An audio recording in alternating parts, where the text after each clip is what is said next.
கேரள மாநிலம் கண்ணூர் மாவட்டத்தில் பரசின்னி கடவு முத்தப்பன் கோவில் உள்ளது. சிவபெருமானே இங்கு முத்தப்பனாக உள்ளார்.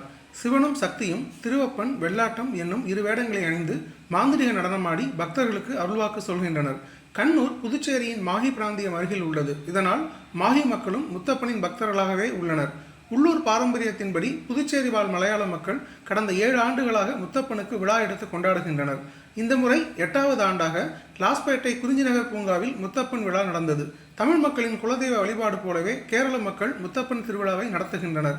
விழாவின் இறுதி நாளில் திருவப்பன் வெள்ளாட்டம் என்னும் இரு வேடங்களை அணிந்து சிவன் சக்தி பள்ளிவேட்டை ஆடி குதித்து குதித்து பக்தர்களுக்கு அருள்வாக்கு சொல்லும் நிகழ்ச்சி கெண்டை மேளம் முழங்க நடைபெற்றது.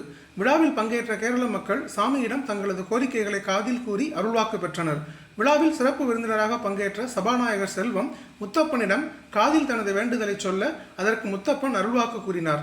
தங்கள் வேண்டுதல் நிறைவேற விழாவில் பக்தர்கள் முத்தப்பனுக்கு தேங்காய், வெற்றிலைப்பாக்கு, பச்சை பயிறு, மீன், கருவாடு போன்றவற்றோடு நீண்ட கத்தி மற்றும் தென்னங்கல்லையும் கொடுத்து வழிபட்டனர் என்பது குறிப்பிடத்தக்கது.